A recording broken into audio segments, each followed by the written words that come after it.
Here we go.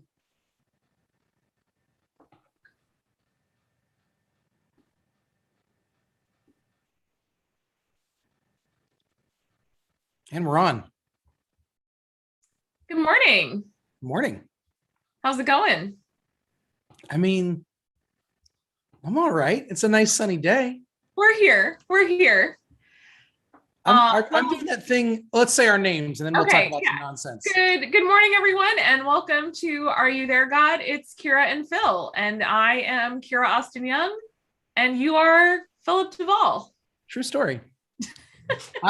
Where do you live and work, Kira? I live in Nashville, Tennessee, and I am the priest in charge of St. Anne's Episcopal Church. And I live in Cincinnati, Ohio, and I am the rector of Church of the Redeemer here in Cincinnati. Pretty cool. Pretty cool. And I keep waking up before the sunrise these days. I don't like that. I don't. Actually, every time I wake up and the sun's like I've beat the sun up, Mm-hmm. Every time I wake up and it's still dark, I feel like I'm starting the day as a failure. Yeah. I have already failed. I failed at sleeping. My tasks in the morning include walking the dog, and that's also my exercise for the day. And it has been a little bit difficult because my husband gets up later than I do. So I try to, get dressed in the dark to go walk the dog, and have routinely over the last couple of weeks come home and found that my shirt was inside out. My athletic leggings were on backwards. Like, it's not, 100%. This is true. It's not a good situation.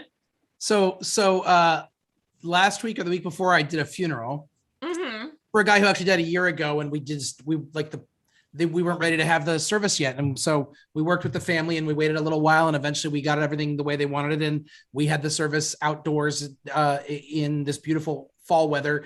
But anyways, so the son of the deceased got up to speak as one of the reflections or eulogies, whatever you want to call it, and immediately pointed out that he got dressed in the dark and was wearing two different suits. He was wearing the pants to one suit and the jacket to another suit. Oh no. And they were different. I mean, they were different. Yeah. He didn't look like he should be kicked out of his dad's funeral, but he definitely looked like a guy wearing two suits. Yeah. And but I was wearing a cassock and surplice, which to those of you who aren't into the religious craziness that we do, it's like the black Neo from the Matrix black dress. Yes. With a white essentially dress on top of it. So when I got up to speak after he sat down, I just said, listen, Junior, because he's like, who so-and-so Junior. I was like, listen, I just for the record, I got up and got dressed in the light, and I'm wearing two different dresses. So, you really are fine. Like, you're in good company. You're doing well. Right. Good morning, Betsy. And good morning to everyone who's with us and watching. And good morning to everyone who's watching later, or good afternoon, good evening, and good night. It's good to be with you all. We're going to talk about money today. We are, that notoriously popular topic. I feel like you picked this topic. I think actually you picked this topic. Did I pick this topic? I don't know, but did I? I mean, okay. Here we go. Well, we're entering into this time in the church's life that we often call stewardship season. Yep. Or our pledge campaign, or every member canvas, or what do you call it at Church of the Redeemer? Well, there's probably not a consensus on this because I've changed the language. I call it annual giving. Okay. I've moved away from the language of stewardship because and for a number of reasons, but one of those pieces is we have a lot of ministries that fall into the category of stewardship. Yes. Because stewardship is how we take care of our resources.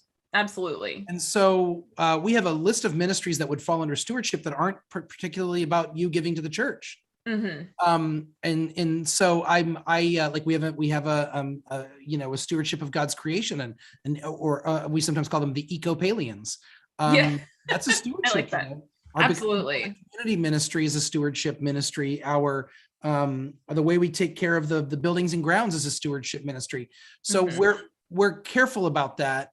One time I didn't get to see you at this point. I'm not sure if we were friends yet, but I was down in Nashville for I take classes on fundraising through there's a for those of you who are not that churchy, there's a University of Indiana has its own special school of philanthropy called the Lilly School of Philanthropy, and they have classes for nonprofits. And I took a class I've taken several classes on fundraising for nonprofits because the church is a nonprofit that needs to fundraise.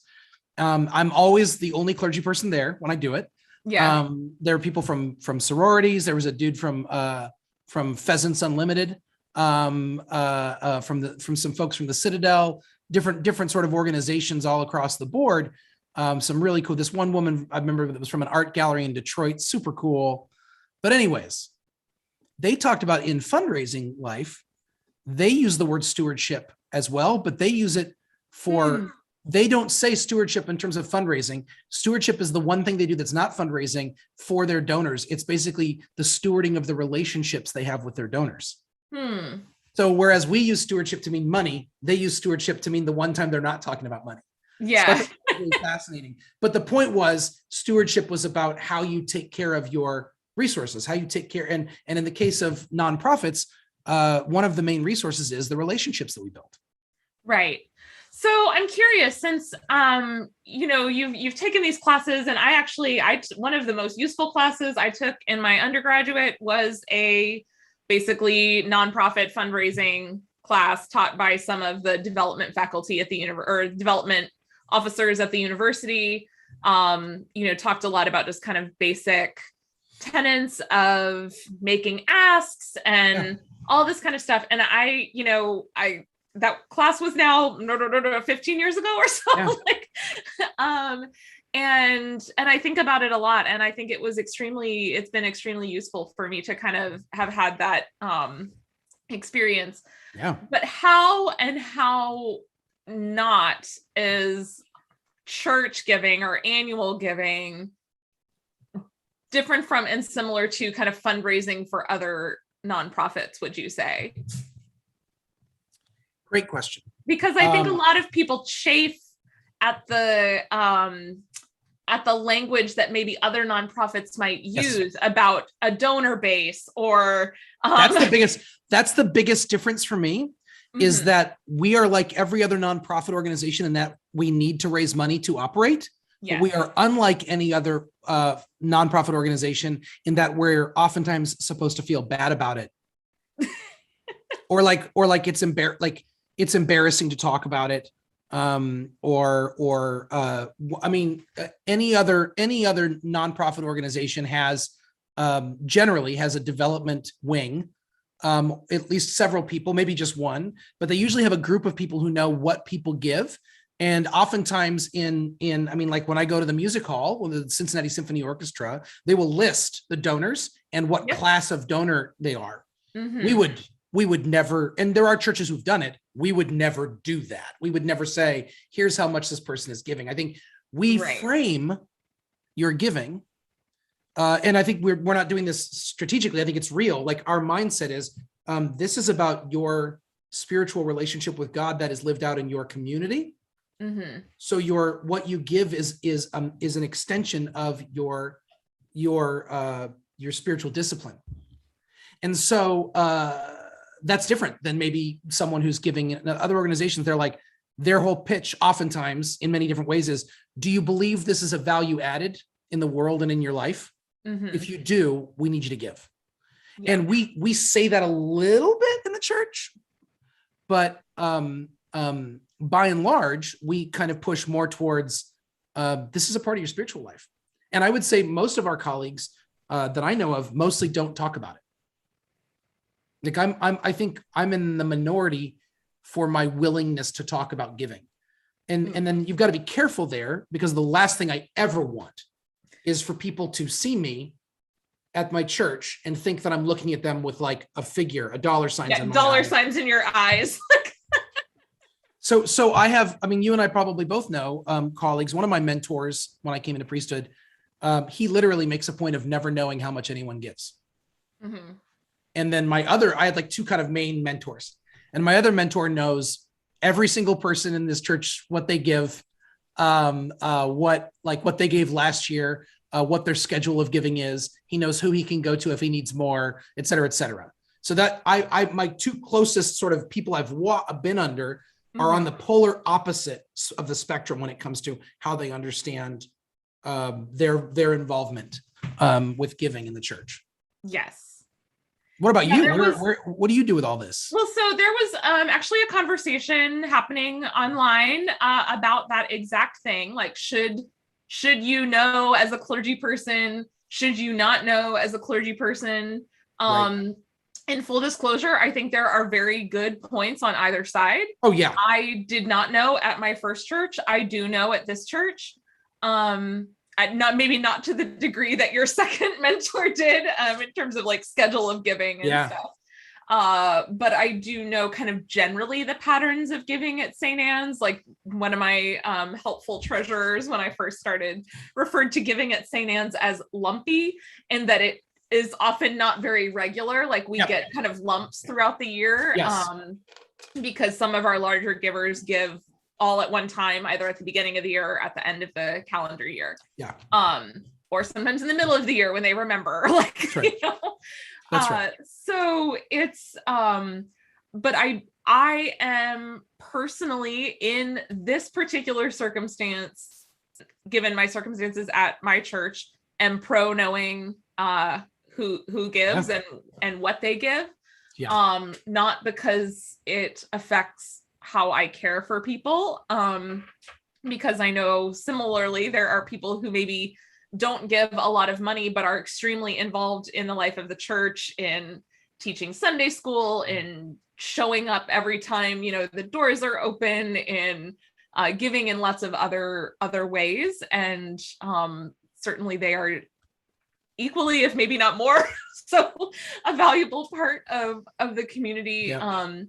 But, you know, as we look at the future of the churches and particularly smaller parishes, you know, you've got a lot of churches where like maybe 80% of their giving is given by people who are, say, 70 and older. Yes. Like, what does that say about, you know, how long the church is going to be there? Yeah. You know, those are, I think those are important things to know in terms of, again, I'm going to use the kind of nonprofit language of cultivating a donor base. Yes. But like, of course, younger people might not have as much to give. They're not, you know, in a spot in their life where they can give more, but at least developing the habit of giving. And they won't develop a habit if no one talks to them about it. Right. Yes. And I am pro, one of the things I always say to my church around this kind of time and our annual giving campaign is that, like, I honestly don't care how much people give for the most part. Like, I want you to give, if that's $1 a month, if that's, you know, I want people to fill out a pledge card, because it is important to demonstrate like that you're putting your money where your mouth is. Like, even if it's not a big gift, to develop that habit of making a commitment, making a financial commitment. And you know, every year, and people kind of always say, well, I don't know, I have a job where I work on commission, or I have a job that I don't really necessarily know how much I might make in a year. And like, that's fine too. You can always give more. You can give less. Like, we don't, we don't make the budget on the exact dollar amount that gets pledged. Because we know people move away, or they die, or, you know, have some kind of lose jobs. Lots of things can happen in a year. And, but the important thing is that people pledge, especially people who maybe haven't in the past. I think that first of all, everything you said, I agree with. And especially like the thing of like, hey, I don't care if you pay. I mean, I literally got someone to pledge $12 a year. Yeah. I was like, and pay it right away, and then you're done. And then, you know, you did it. Like, that's fine. But because I want us as a line in your budget, because your budget is a moral document that states your values. And if your church isn't in there, then, you know, you're not, I'm not saying that then you don't value the church. What I would say is then your budget is not aligned with your stated values. And we want our budgets to be aligned. I mean, this is, to me, it's the simplest thing in the world is like, what's the thing that we spend every month? What's the thing you spend as a person the most on?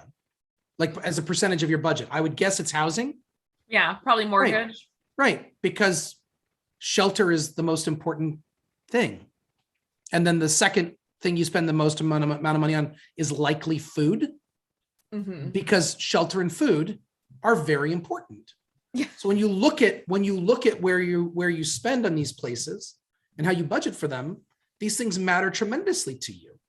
And so if your church is your community matters to you, then where does it show up? It's simple to me. It's not pay to play. It's not you got to give or I don't pay, or I won't pay attention to you. And it's not you got to give or you go to heaven. It's none of those things.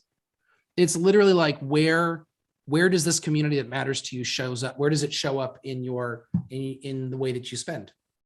With the knowledge that we are a literal organization with people that need to be paid and lights that need to be kept on and initiatives that we want to see funded. Yes. When I shifted towards believing in, and you can probably guess now that I know the numbers that people give and I talk to people directly about it. That shifted for me because I believe in the mission of this particular church and I believe in the things that we're doing and I want to see us do them. Yeah. And I feel very comfortable talking to someone and saying, I mean, it's hard. Don't get me wrong. I always go into those conversations with like a little bit of trepidation because how could you not? Yes. Because as I said, I never, ever, ever want someone to feel like I'm looking at them with dollar signs, like I'm looking at them and thinking, ooh, like that's never, or boy, that person could be doing, like, I don't want to come at them with any kind of judgment. That's never my angle. I do, however, believe that we have very specific goals at our church and the people that I meet with have the capacity to help make those goals real. Yeah. Why would I not want to talk to them about that? Yeah. Like, well, I love this church and I love the people in it. Why would I not want them to be committed to the success of the church that we all love? Like that's where I come at it. And, you and I started hanging out talking about abortion. Yeah, right. which I only say to say, I don't think that there should be any topic that we leave off the table. Yeah. Like we as Christians, what topic? But we come from our denomination is one of the denominations in America that in the 20th century was sort of like its bread and butter was like, there are certain things better not spoken of. Yeah. Like, I mean, I want to say like, I'm very culturally of a piece with the Episcopal Church as a sort of waspy upper middle class like person. And I grew up in a family that did not talk about money. Like we had it and we didn't talk about it. Like, yeah. And so it's been a lifelong learning process for me to start getting comfortable talking about it, not just in the case of a church, but in my marriage, in my relationships with people, because it was it wasn't that like it was forbidden from talking about it. We just didn't talk about it. Yeah, that's right. Have you ever seen the movie The Aviator about Howard Hughes, that Martin Scorsese made? It has been a while. So he's rags to riches story. Yeah. And he starts dating Katharine Hepburn. Yes. And she brings him to the Hepburn estate, in Connecticut, and they're all hanging out and there's a scene around the dinner table where they're all talking over each other and being the most clever, witty people possible. And he's just sitting there just sweating. He does not like, he wants to go build airplanes and make movies and, all that stuff. And at some point he asks a question, money comes up in the conversation. He brings money up about something. And they said, oh, we don't care about money. And he immediately just says, well, that's because you've always had it. Yeah. And they're like, what? And he said, you don't care about money because you've never had to care about money. But those of us who've had to care about money in our lives, we're willing to talk about it and understand it. Mm-hmm. So even the idea that we don't talk about that, it's not like you said verboten, but it comes from a place of like, oh, honestly, because it's there. It's there. Yeah. We don't really have to think about it. So, and I think that's got to shift. That's got to shift. Mireya, she says in our chat, I think people are more inclined to give to their church if they see their church doing good works than you want to pay to keep the lights on. And I think that's totally right. I mean, I think there's this balance, by the way, and I feel strongly about this too, in nonprofits, including the church, where people feel like shameful about paying for overhead. Yeah. Like, you got to pay for overhead. You got to pay for administrative costs, but you don't mind paying for overhead when you see the organization that you're giving to making an impact in people's lives. Right. In the church, that can be a lot of things. It can be a mission, can be how we interact in our neighborhoods and what kind of impact we're making. It could be how we care for people in that way. And that should always be a part of a church. A big thing that church does, in my opinion, is it creates community. It creates a community that is a centerpiece in people's lives, so that they know that there's a space where they are loved and cared for who they are, not for who they're supposed to be, not for who they should be. And that's a worthy part of people's lives. Yeah. Well, I'm like, honestly, if you can't keep the lights on, then the tutoring group for at-risk students can't meet there, you know? No, 100%. That's right. We have so many 12-step groups that meet in our building, and choirs and scouting groups, and we have housing that prior to the pandemic, this organization hasn't jumped back into this work, but they were doing this thing. It's called Interfaith Hospitality Network, and like people who are experiencing homelessness, families experiencing homelessness would literally be living in rooms in our church. Mm-hmm. So keeping the lights on for them is kind of a big deal. Right.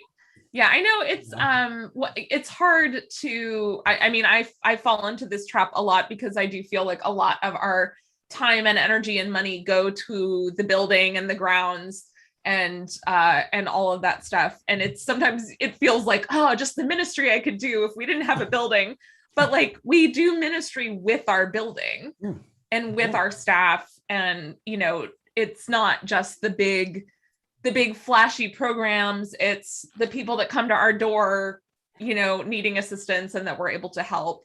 And that, you know, my parish administrator is able to step away from folding bulletins or whatever, and, you know, help somebody out with a bus pass or money for an ID or like, you know, that's all. We're such a weird organization, man. Happening. I know. It's so weird. It's so weird. Why do you think people are uncomfortable talking about the money part? Do you think it's because they're worried that you'll treat them differently? You know, I don't know. You know, here's another thing that happens in churches sometimes is people who believe themselves to give a lot kind of toss that around, you know, if they aren't getting their way sometimes. Yep. And a friend of mine was telling me a story about her rector that she works under.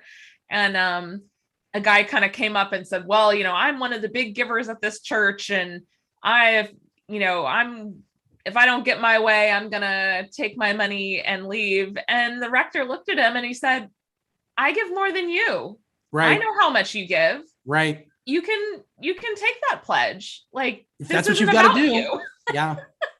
Yeah.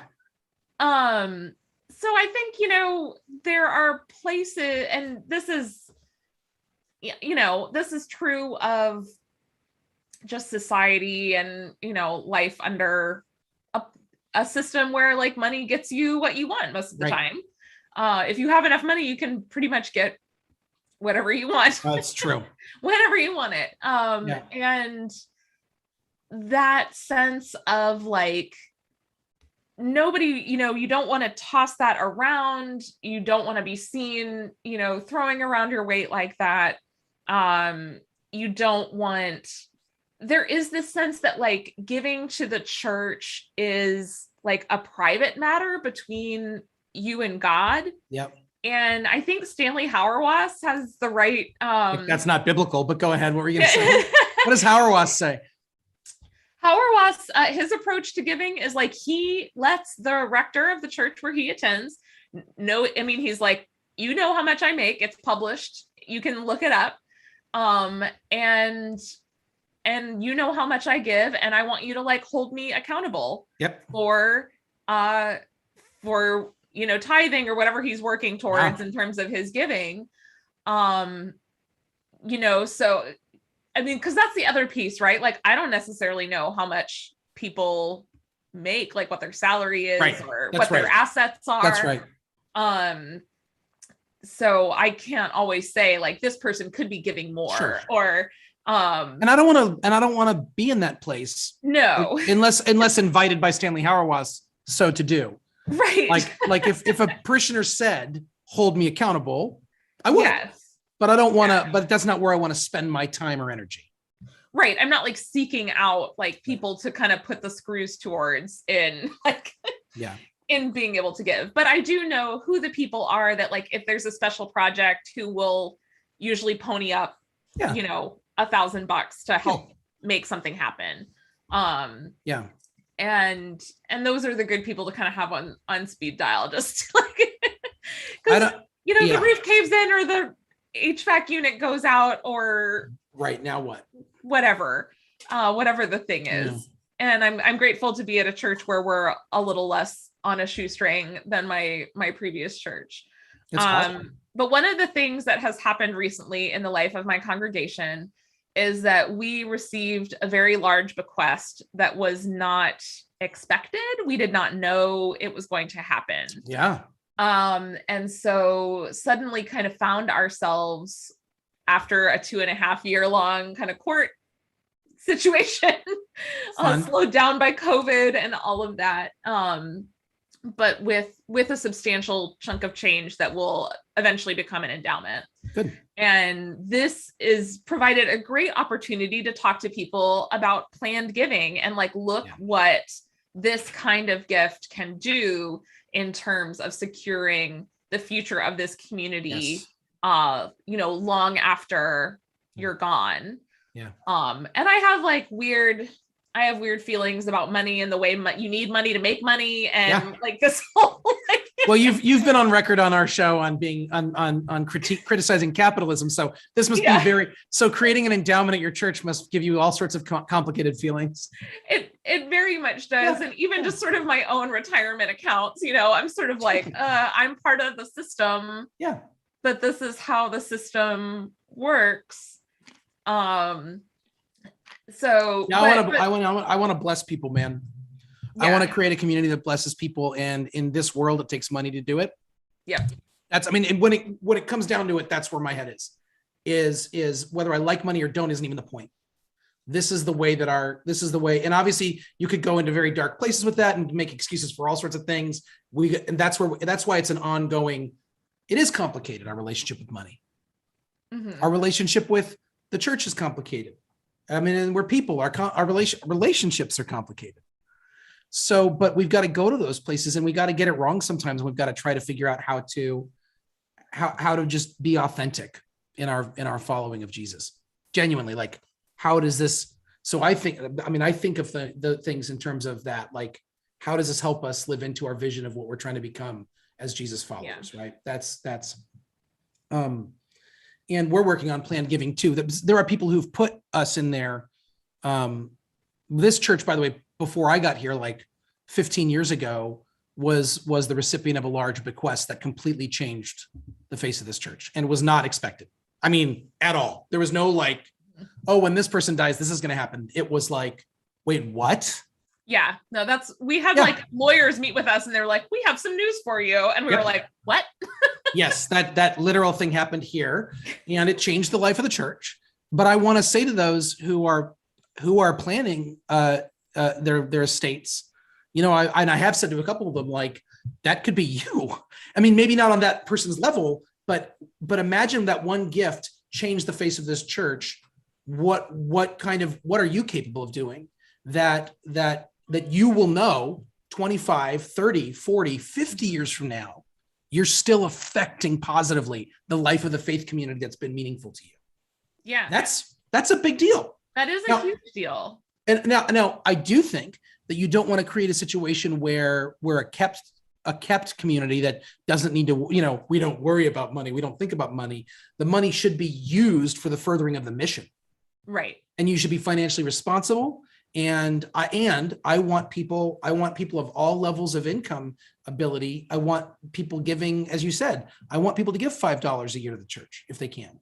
Like it's not about, it is about each person's individual journey. And then it's about how we contribute to the community as a whole. It's that whole big messy thing.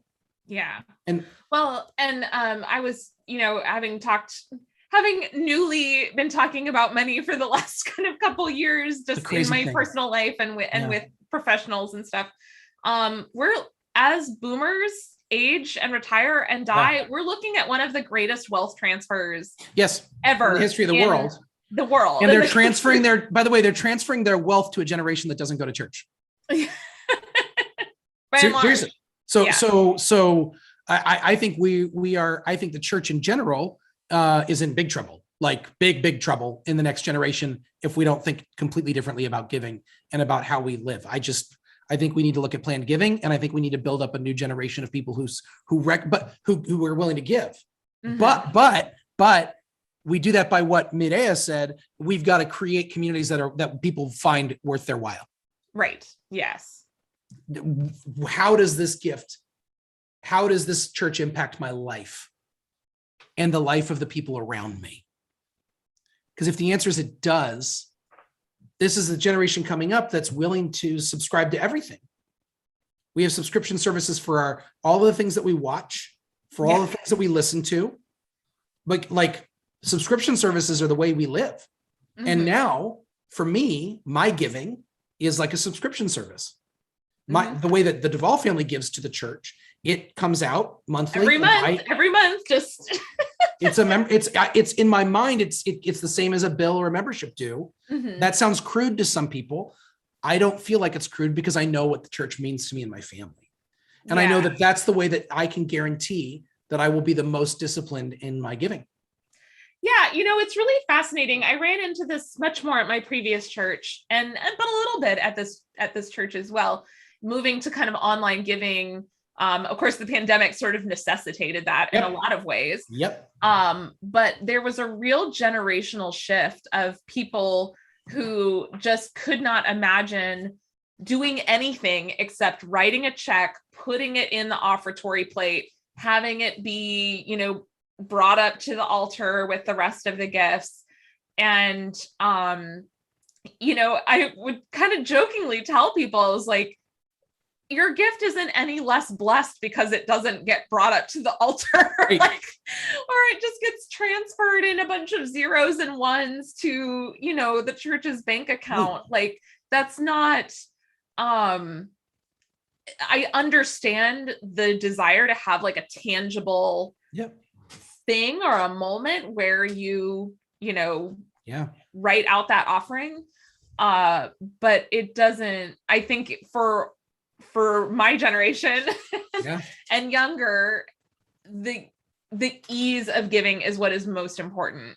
Yep. Can I set up an auto deduction? Can I Venmo you? Yeah. Can I, how do I give online, right? How does it work? How do I give online?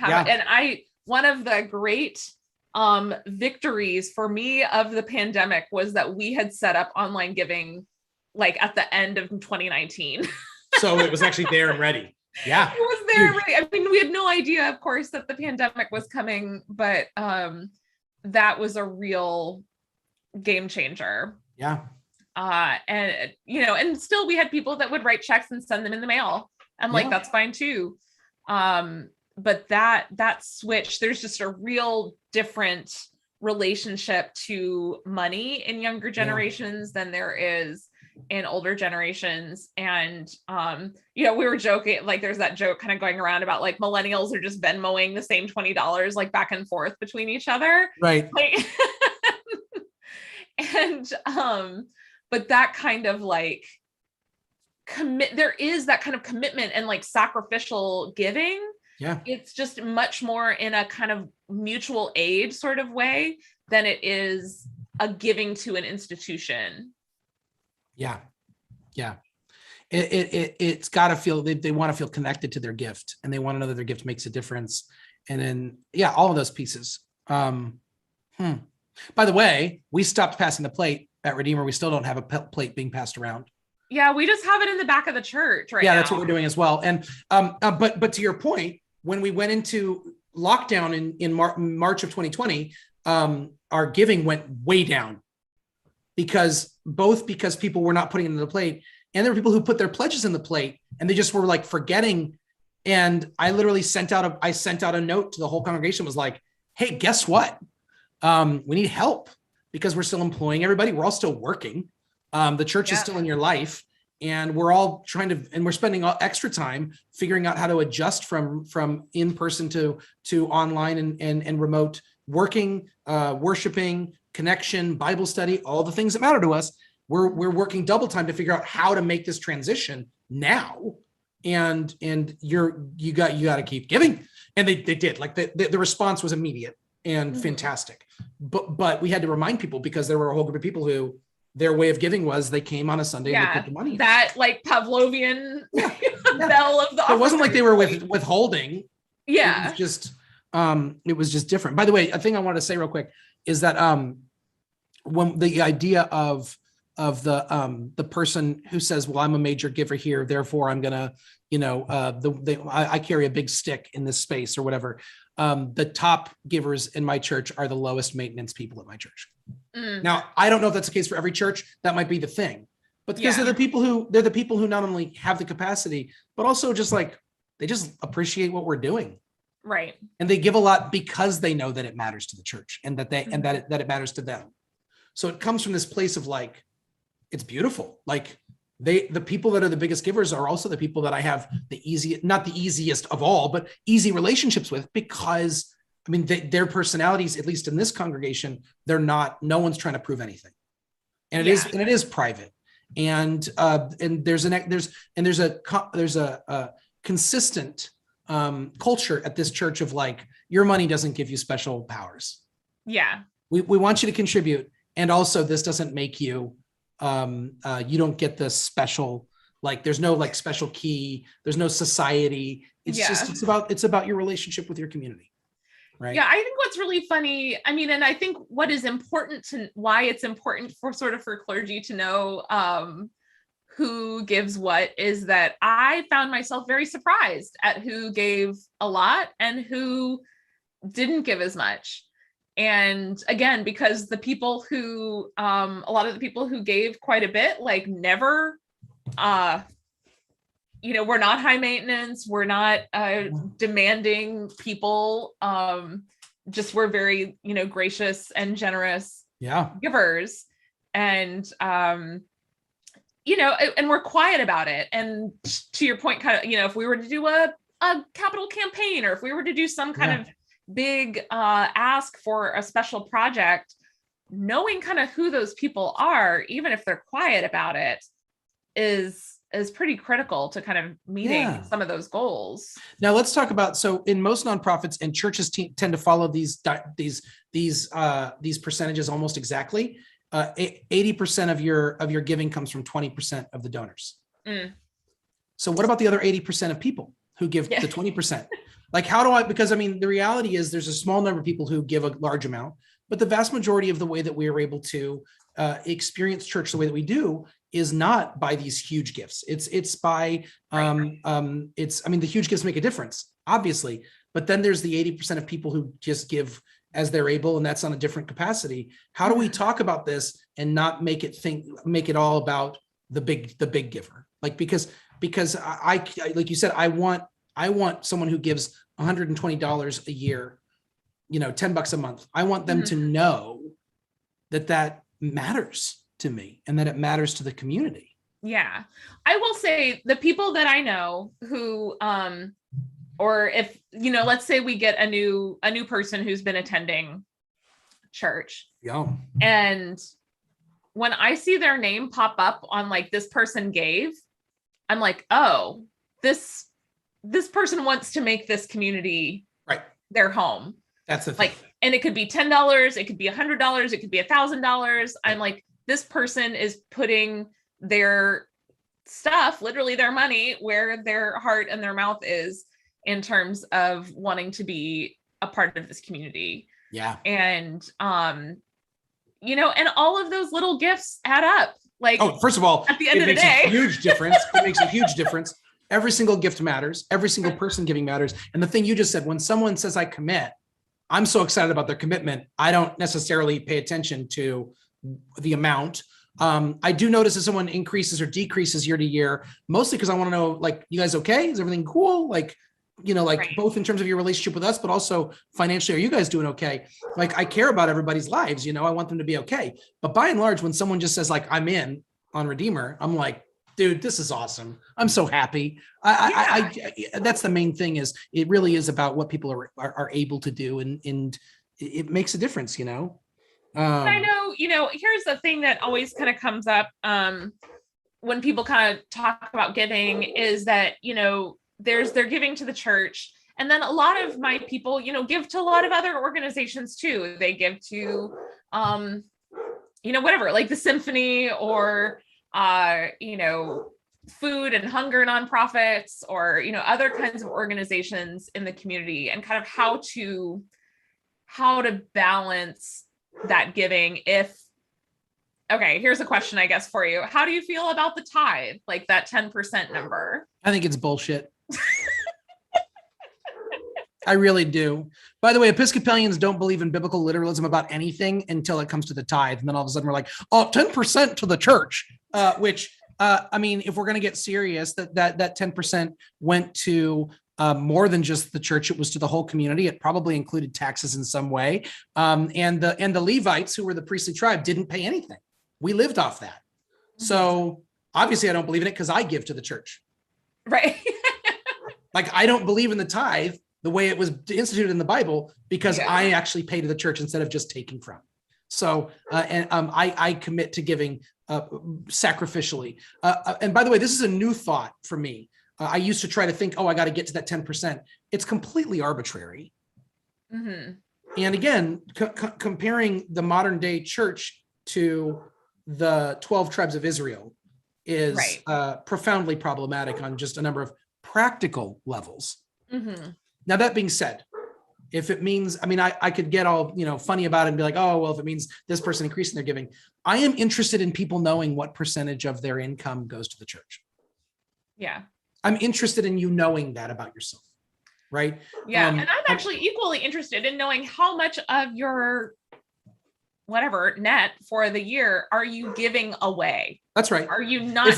I would be interested in if all of my congregation gave 10% of their earnings away, or more if they have it. If you're in a class of wealth where you can give away a large percentage and it doesn't affect you, I think giving sacrificially matters.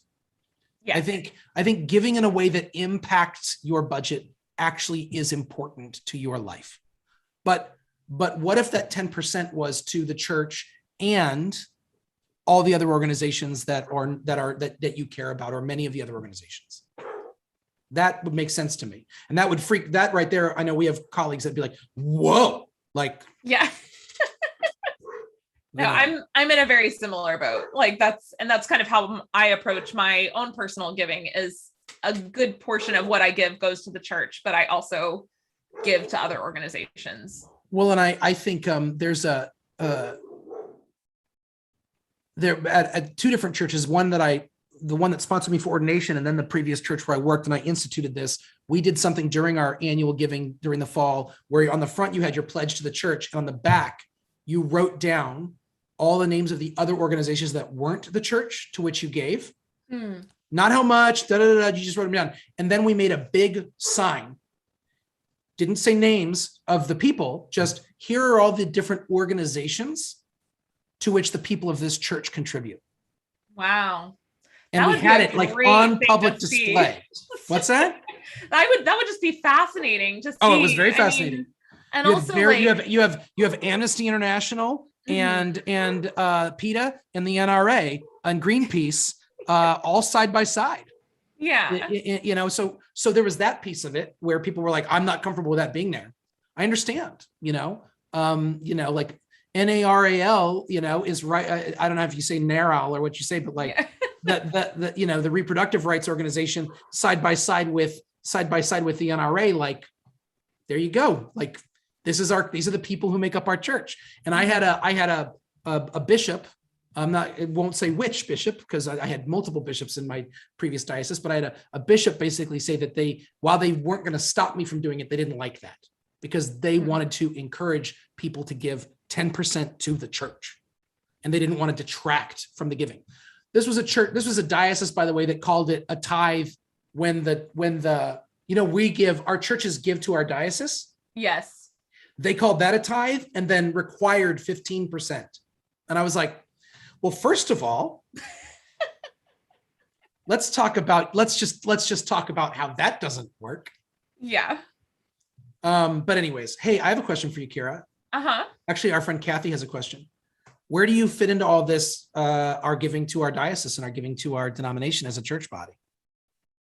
How do you feel about it? How do I feel about it? I don't know if I've mentioned on this show before, but my church has a notoriously not great relationship with the diocesan offices and the bishop. Cool. And I have had... I respect that.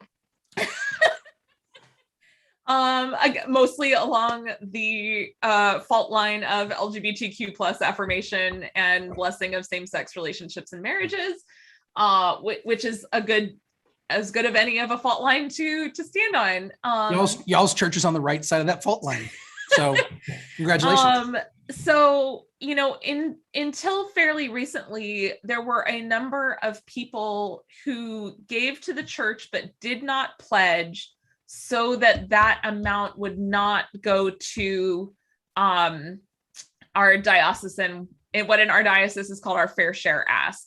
Ours is called like a mission share. Yeah, it's like 10% of our budget, like our average budget over whatever.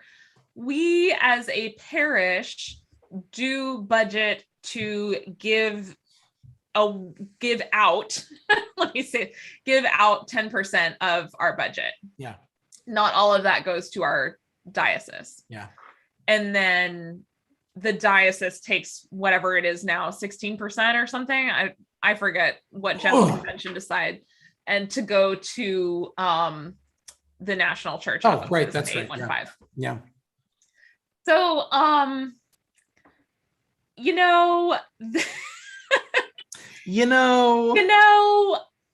to Maria's point, I want to say that I would feel better about giving part of our parish's budget to the diocesan offices and subsequently to the national church offices if I felt like we were getting anything for that money.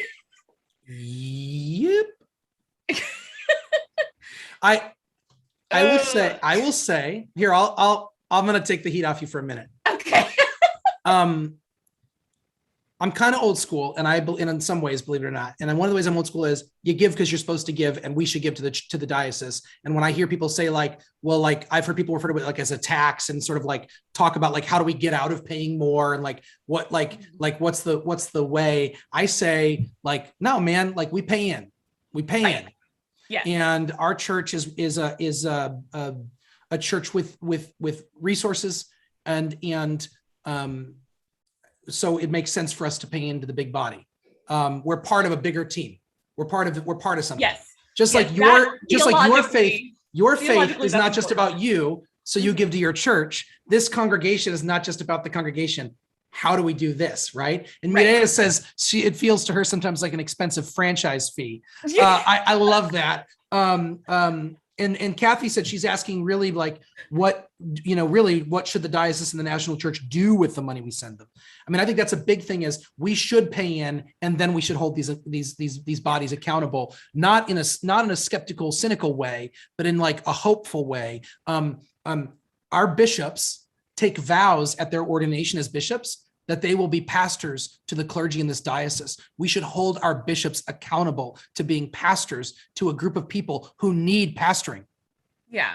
We need people to care for us the way that we care for our congregation, and our bishops should do that. I have no problem paying a bishop's salary or a staff salary. I love overhead. I think I'm pro overhead. Pro overhead. I am, but I want to see that overhead manifest itself in healthy bodies that feel cared for and supported, because the strength of the Episcopal Church is in the local bodies, the local, whether they be parishes, missions, whatever you want to call them, different mission stations and different kinds of startups and different kinds of ministry things. The power is in that's how people experience Jesus in the Episcopal Church. It's very rarely through diocesan programming. So I want to see a diocese that is focused on caring for, nourishing, and empowering the different bodies. And I'm gonna go off for one more second, and then I'm gonna hand it over to you. But there's a Latino ministry, a startup, a Latino ministry organization in Cincinnati that's awesome, and a congregation that one of our friends, she planted this thing and made it go. That organization, as it stands, is never going to be what we would call self-funding or self-sustaining, so to speak. I don't want them to feel the burden of having to be. I would love for the money of our church to go let's do it. Let the churches where they're in places that are never going to be self-sustaining, but they're doing amazing work. Let's just send the money there. But I'm not interested in our churches. I'm not interested in our money going towards just propping up a diocese that's not supporting its people. And I'm not interested in it. And frankly, and this is the hard one, I'm not interested in it propping up churches and keeping churches from dying that might need to die so that other things can emerge and resurrect. Yeah. Right. And now I'm off my soapbox. Okay. And I'm handing it to you. Yeah. So, I mean, to that point, I think there are actually practical things that I've seen some dioceses do to particularly support maybe smaller churches that aren't as well resourced. I know there are dioceses that do all of the bookkeeping for their churches. There are dioceses that have kind of web and internet support for their parishes, so that even small parishes, maybe they're older people that don't necessarily know how to build a website, that is work that I really think dioceses can be doing to support the ministry and mission of parishes in their communities. That kind of frees up time and energy and money for ministry on the ground, rather than who's going to build our website and keep it up to date and all this stuff. So there are real practical things that I think dioceses can do, in addition to yes, there are ministries out there that need to be happening that are not necessarily self-supporting or may never be self-supporting. We, in our diocese, for instance, we have St. Luke's Community House, which is a great organization that provides all sorts of stuff from preschool to, other things for people in their neighborhood that need those resources. And I'm happy to give, I've had to break that down to my vestry and even to, our budget and finance committee, and kind of say, I know you think that our giving to the diocese somehow goes directly into the bishop's pockets, but it actually goes to all of these different things. And you can look at our diocesan budget and see that it goes to, St. Luke's Community House. It goes to, the Camp and Conference Center or whatever. It goes and it goes to paying for the bishop's secretary and administrator that need to, you want your bishop to have those people. Yes. That's not crazy, do we have a commission on ministry and people who are going through the formation process to become priests? Do we want that to be well organized? I always think it's funny. People say they don't like organized religion. I'm like, so is it disorganized religion that we like? I was I love organized religion. Were more organized. Right. Organized religion is the worst kind of religion, except for all the other kinds. Yeah. That's, I'm for it. I'm for giving to the bigger body. People say, do you believe in having a diocese? And I want to paraphrase Mark Twain and say, believe in it. Hell, I've seen it. We have one. So since we exist in that way, I'd love to see it be a really robust and powerful, life-giving and health affirming, health of the thing. Theologically, it's one of those things like paying taxes. I'm totally on board with it. And I also hate to do it. Oh yeah.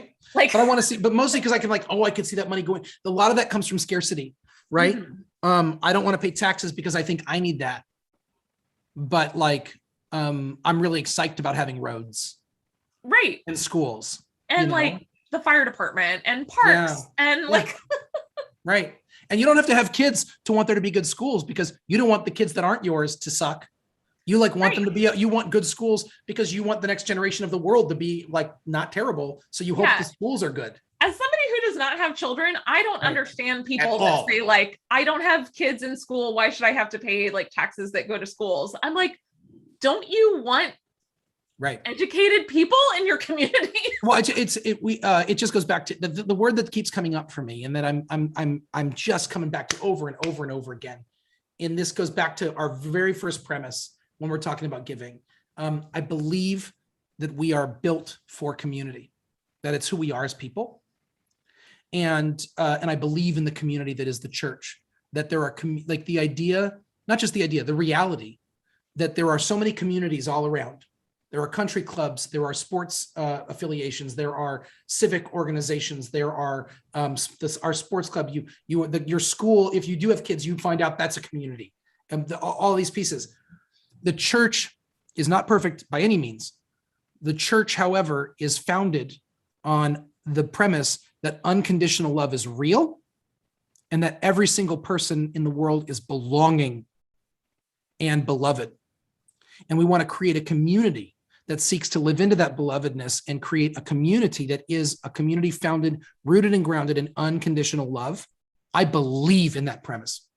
And so I will find ways to bring money into that community, because where are the communities of unconditional love? Do we want to see them existing this side of heaven? I do. And so I'm going to do what I got to do. I'm going to talk to people about it. I'm going to know what people give. I'm going to ask them. I'm going to talk about it in church. Not because we're all about money, but we're also not like, we're also not like too cool to talk about it. Right. Right. Or we're fine, so don't worry about it. Yeah, no, I think we need to acknowledge that like money exists and pays for things that you like and want.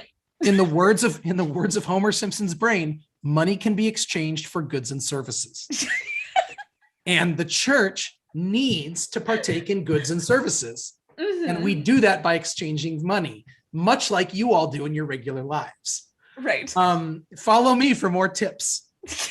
As you can tell, I freaking love talking about this. I really do. I'm always nervous, Kira, when we talk about money. Again, for all the reasons I've said, that I never want people to think that it's about that. And by the way, I think we've all met people, and some of them clergy, who really are looking at what car you drive and really are treating people differently. Those people exist. So we don't need to act like that people's fear around that is a false fear. Right. Like, if you are nervous about talking to me about money because you're worried I will treat you differently, you have every right to be worried about that, because that's the way the world works.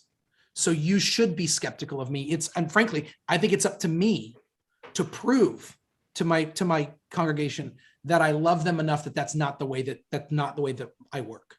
Because we're in a world where they are treated differently based on their money. What we have to prove that the church is different. Yeah. The other thing that I don't want to say as a representative of the church is that like, you shouldn't have nice things. You should give that money to the church. Oh, right. Right. You know, that's not, nobody wants to like kind of get nagged to death about it. Like, the Lord loves a cheerful giver, you know. You don't wanna, just no. This is where like people shouldn't feel guilty. I was talking to someone with resources because there was this text that we preached on 2 weeks ago, where about the rich man and the possessions, and the guy's like, is it bad that I like nice things? And I was like, actually, I don't think it is. Is it bad that you want to, like, I bought tickets to the symphony? Mm-hmm. Now that makes me a lot of things. Many of them undesirable, but it doesn't make me bad for liking, like, I want to go hear beautiful music played. Like, right. You want to support a community organization that puts something nice and culture into the world. Like, right. Like, that's good. Now I also then want to hold that organization accountable to making sure it's accessible to people that aren't just like me. Yes. and thinking, and that's interesting, right? So the way I want to hold the diocese accountable, the way I want my congregation to hold me accountable. I don't think that if you give money, you should therefore be walking around deciding how things go, but I do want you to give money to the church and then care about what your church does. Yeah. You know, I'm going to mute while my clock dings.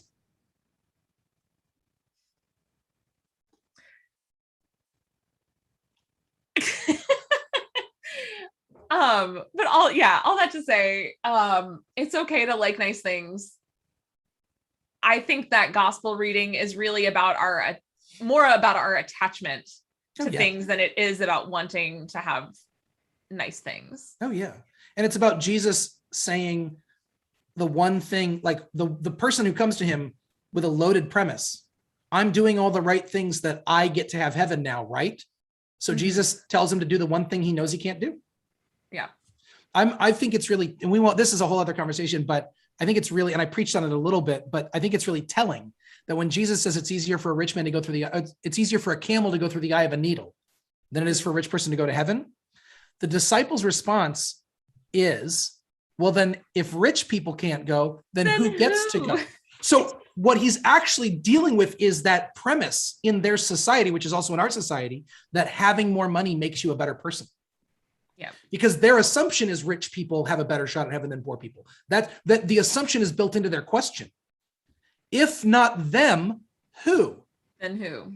That means their assumption was that the rich people have an easier way, not a harder way. So that's a really fascinating thing to me. And Jesus' response is not only poor people go. His response is nobody. Mm-hmm.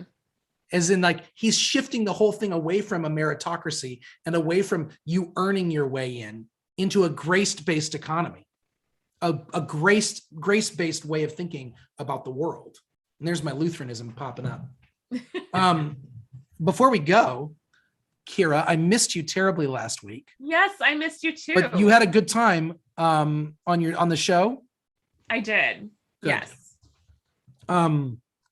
And next week we're going to have a guest, and we're going to talk about what it means to be a saint. We're going to talk about All Saints, All Souls, and I think we're going to talk a little bit about Halloween and talk a little bit about Dia de los Muertos. Yay! And we're going to have a special guest who's going to speak a little bit to that. I think we have confirmation on the guest, but I'm only 99% sure. So I'm gonna not say her name yet. Okay. But we will advertise that pretty soon. But Kira, what were you gonna say? I was gonna ask you what you've been listening to. I was gonna ask you that. Thank you for asking. You're welcome. There's a new Brandi Carlile album that's really good. There is a new Brandi Carlile album. I mentioned it last week, actually. You did mention it last week. Oh, you didn't. I didn't know that, but it's good. It doesn't yet have the one song or two songs for me that like blow my mind the way that the previous album did. Mm-hmm. But beginning to end, it's a solid album. And I'm gonna dig in a little bit more and spend some time with it. I went and saw the Rolling Stones live. That's right. Yes. And so I've been listening to a lot of the Rolling Stones. Listening to a lot of Velvet Underground, and then I think I mentioned this a couple weeks ago, but I'm not sure. But I have never in my life have I 180'd on a musician the way I've just done a 180 on a musician. Not like to like or like to not like.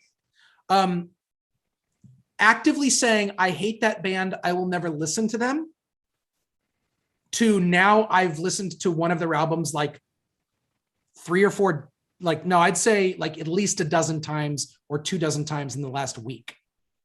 Is it the Eagles? It is not the Eagles. I've gone from loving the Eagles to hating the Eagles to now just being like, they're fine. They don't bring up like anger for me. Okay. I'm just like, okay. It's the Electric Light Orchestra. Oh. Yellow. I was like, oh, Yellow, they're so dumb, blah, blah, blah, blah. Now I'm like, they're brilliant. And I was a jerk. I haven't felt like this since ABBA. ABBA, yeah. I was too cool. I remember that. It's the bands that I was too cool for. As I get older, I'm just not too cool for anything, it turns out. You know, letting go of having to be too cool for stuff is it's a spiritual practice. It's a balm. It's proof of sanctification. It really is. It really is. It really is. Being like, people are like, that's not cool. I couldn't possibly care. Yeah. ELO, Kira, I want you to listen to this album of theirs. Do you know them at all? I mean, you know, like a couple of their songs. Yeah, like I know that they're a thing. Check out I'm gonna pull up the album so I get it right. Okay. It's called Out of the Blue. And from beginning to end, it is fantastic. Also, I'm going to be digging in because there is a new super deluxe box set, 2.5 hours of outtakes from Let It Be. And there's a new documentary coming out about the making of Let It Be that's created by Peter Jackson, taking all the found footage from 1968 and 69. I'm going to be digging into that. Nice. Because I'm a Beatles fan. Yes. ELO, Kira. ELO, Out of the Blue. What about you? So I went to see Jason Isbell at the Ryman on Friday night and have been in just a real Jason Isbell. I mean, anytime you see someone at the Ryman, you got to be in that mood after that forever. Yeah. Well, and Jason Isbell does him and his wife Amanda Shires live in Nashville, so they do like a residency at the Ryman every year or so, where they do like eight nights. Yes. And I was there for the first night, and he's a great performer. It was a great concert. Amanda opened, and just a really all around great. Great songs. I don't know. Jason Isbell is one of those people where like I have friends that are like really huge fans of Jason Isbell, and I'm always like, yeah, like I like him. But he's written some really good songs. Yeah. I was telling my husband, I was like, I think my dad would like Jason Isbell. Yeah, I need to get into him. He's a guy that everyone knows what I like, says I would love Jason Isbell, and I've never spent any time with him. And it's not certainly not because I'm too cool. Yes. He hangs out with all the people I like. I mean, like he and John Prine were pals, right? He's friends with Randy Carlisle. He's like, I get it. I just haven't listened, and I've got to get in. So yes. So I'm gonna dig it. Maybe you're my in. Maybe you're the. Where do I start? Where would I start? So I would start with the song "Cover Me Up" if you're not familiar with it. Okay. And also my favorite song is If We Were Vampires. I will check it out. Are they on the same album? I like albums. I like albums, but maybe I'll just listen to some single songs. Yeah, definitely the Nashville Sound is the album that I would recommend to start with. Okay. Cool. Okay. Fantastic.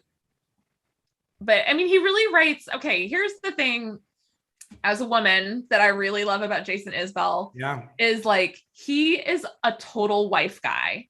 Like he loves his wife. Yeah. And it's very it's evident musically. It's evident musically. It is evident when they are on stage. Like he's probably like he's more famous than she is. Yeah. And yet when they share a stage, like he will just like disappear. Like you like to give her the spotlight in a way that is just really beautiful. And like that doesn't happen if you don't like believe in the person that you're like supporting. 100%.